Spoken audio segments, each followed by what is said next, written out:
Hello friends, welcome to Lavanya Hari's Kitchen. இன்னைக்கு நம்ம கிச்சன்ல ஒரு ஸ்வீட் ரெசிபி கடலை மாவு வச்சு சிம்பிளா செய்யக்கூடிய ஒரு லட்டு ரெசிபி. பசங்களுக்கு எல்லாருக்குமே ஹாலிடேஸ் விட்டாச்சு. சோ கண்டிப்பா ஸ்நாக்ஸ் கேட்டுட்டே இருப்பாங்க வீட்ல. ஒரு 20 மினிட்ஸ்ல நீங்க இந்த லட்டு வந்து ஈஸியா ரெடி பண்ணிடலாம். செம்ம டேஸ்டாவும் இருக்கு. வாங்க இப்போ இந்த ரெசிபி நம்ம எப்படி பண்றதுன்னு பார்க்கலாம். கடலை மாவு லட்டு செய்யறதுக்கு ஒரு 1/2 கப் நெய் எடுத்துக்கிறேன். 1 கப் கடலை மாவுக்கு 1/2 கப் நெய் கணக்கு. நெய் சூடாகட்டும். நெய் சூடாயிடுச்சு. அடுத்ததா இதுல 1 கப் கடலை மாவு சேர்த்துக்கிறேன்.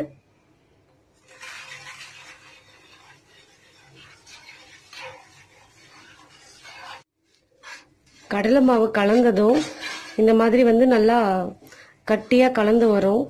நெய்யை ஃபுல்லா கடலை மாவு அப்சர்வ் பண்ணிக்கும். பாருங்க, நம்ம கடலை மாவு நெய்யெல்லாம் கலந்த உடனே ரொம்ப கட்டியா இருந்துச்சு.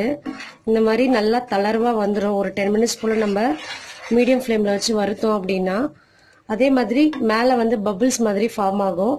இதான் அந்த பக்குவம். இந்த ஸ்டேஜ்ல கேஸ் ஆஃப் பண்ணிட்டு நான் இதை இன்னொரு பாத்திரத்துக்கு டிரான்ஸ்ஃபர் பண்ணிடுறேன். கடலை மாவை நான் ஒரு பவுலுக்கு இந்த மாதிரி டிரான்ஸ்ஃபர் பண்ணி வச்சிருக்கேன். பாருங்க, நல்லா தண்ணியா இலகி இருக்கு. இது வந்து ஒரு 5 to 10 மினிட்ஸ் ஆறணும். ஆறுனதுக்கு அப்புறம் நல்லா கட்டிப்பட்டு வரும். அதுக்கப்புறம் நம்ம வந்து இதை எப்படி லட்டா பண்றதுன்னு பாத்திரலாம். கடலை மாவு ஒரு 10 மினிட்ஸ் போல ஆறிடுச்சு. இப்போ அதுல சுகர் வந்து நான் பவுடர் பண்ணி எடுத்து வச்சிருக்கேன். 1 கப் கடலை மாவுக்கு 1/2 கப் சுகர் பவுடர். இதை வந்து சேர்த்துக்கலாம். இதை வந்து நேரா நம்ம கடாயில இருக்கும் போதும் சேர்க்கக்கூடாது. அதே மாதிரி சுகரை ஃபுல்லா அப்படியேவும் சேர்க்கக்கூடாது. நம்ம இந்த மாதிரி பவுடர் மாதிரி அரைச்சு சேர்த்தாதான் இதுக்கு வந்து நல்லா இருக்கும்.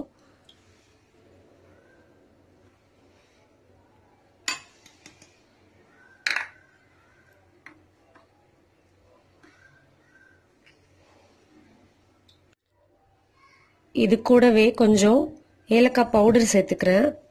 வாசனைக்காக நல்லா இருக்கும். எல்லாத்தையும் நம்ம ஒண்ணா கலந்துடலாம்.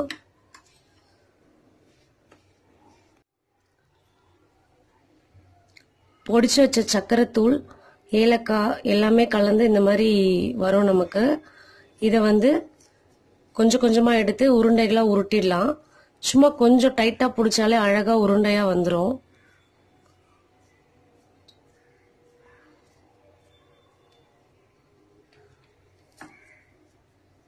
அவ்வளவுதான், நம்மளோட சுவையான பேசன் லட்டு ரெடி ஆயிடுச்சு.